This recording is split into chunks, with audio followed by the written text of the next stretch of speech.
নমস্কার ভক্ত বন্ধুগণ। এখন আমরা পাঠ করে শোনাব শাস্ত্রে বর্ণিত ভৈমী বা জয়া একাদশীর ব্রত মাহাত্ম্য, যা পদ্মপুরাণে শ্রীকৃষ্ণ স্বয়ং ধর্মরাজ যুধিষ্ঠিরকে বলেছিলেন। ধর্মরাজ যুধিষ্ঠির শ্রীকৃষ্ণকে জিজ্ঞাসা করলেন, হে জনার্দন, মাঘ মাসের শুক্লাপক্ষের একাদশী ব্রতের নাম কি এবং এই ব্রত পালন করলে কি ফল লাভ হয়? তখন ভগবান শ্রীকৃষ্ণ বললেন, হে রাজন, মাঘ মাসের শুক্লাপক্ষের একাদশী জয়া একাদশী নামে প্রসিদ্ধ। এই একাদশী সমস্ত পাপ নাশ করে এবং ভূত প্রেত পিশাচ যোনি থেকে মুক্তি প্রদান করে। একসময় স্বর্গলোকে মাল্যবান ও পুষ্পদন্ত নামে দুই গন্ধর্ব বাস করতেন। তারা দেবরাজ ইন্দ্রের সভায় নৃত্য ও সঙ্গীত পরিবেশন করতেন। একদিন দেব সভায় অপ্সরা রম্ভার সঙ্গে নৃত্যের সময় তারা মনোসংযোগ হারিয়ে ফেলেন এবং একে অপরের প্রতি আসক্ত হয়ে পড়েন। এই আচরণে দেবরাজ ইন্দ্র ক্রুদ্ধ হন এবং অভিশাপ দিয়ে বলেন, তোমরা দুজনেই স্বর্গ থেকে পতিত হবে, পৃথিবীতে পিশাচজনিতে জন্মগ্রহণ করবে। দেবরাজ ইন্দ্রের অভিশাপে মাল্যবান ও পুষ্পদন্ত ভয়ঙ্কর পিশাচ রূপে হিমালয়ের এক অরণ্যে জন্মগ্রহণ করেন। পিশাচজনিতে তাদের জীবন ছিল অত্যন্ত কষ্টময়। তীব্র ক্ষুধা, অসহ্য শীত, ভয়ঙ্কর একাকিত্ব এবং অবিরাম দুঃখ, এই সব কিছু সহ্য করতে করতে তারা দিনের পর দিন কাটাতে লাগল।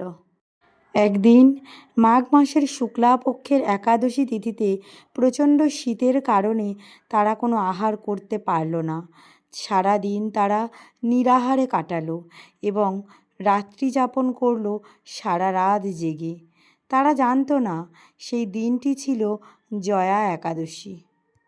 তারা নিরাহারে ছিল, সারা রাত নিদ্রাহীন অবস্থায় কাটিয়েছিল এবং কোনো হিংস্র কাজকর্মও করেনি। এইভাবেই অজান্তে জয়া একাদশী ব্রত পালন করে ফেলে তারা, আর এর ফলও ছিল অত্যন্ত আশ্চর্যজনক। পরদিন সূর্যোদয়ের সঙ্গে সঙ্গে তাদের পিশাচ দেহ নষ্ট হয়ে যায় এবং তারা পুনরায় দিব্য গান্ধর্ব রূপ লাভ করে।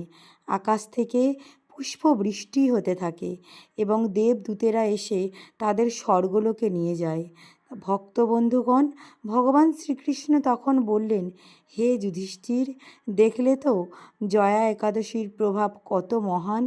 যে ব্রত অজান্তে পালন করলেও পিশাচযোনি থেকে মুক্তি পাওয়া যায়, সেই ব্রত যদি মানুষ ভক্তি ও নিষ্ঠার সঙ্গে পালন করে তবে তার সমস্ত পাপ নিশ্চয়ই বিনষ্ট হয়।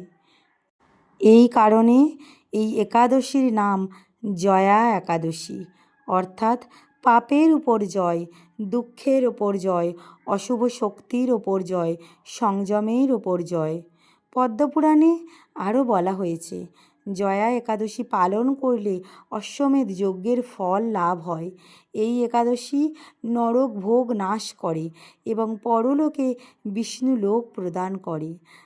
যারা জীবনে নানা দুঃখের সম্মুখীন হচ্ছেন, ভয় ও অশান্তিতে ভুগছেন, তাদের জন্য এই একাদশী অত্যন্ত কল্যাণকর। অতএব ভক্তবন্ধুগণ, আপনারা সকলেই মাঘ মাসের শুক্লাপক্ষের এই পবিত্র ভৈমী বা জয়া একাদশী অবশ্যই ভক্তিভরে নিষ্ঠা সহকারে পালন করবেন এবং শ্রীহরি শ্রী বিষ্ণুর কৃপা লাভ করুন। রাধে রাধে, রাধে রাধে। এবার জেনে নিন পালনের সময়সূচি। একাদশী ব্রত সম্পূর্ণ হয় দ্বাদশী তিথিতে পালন করার মাধ্যমে।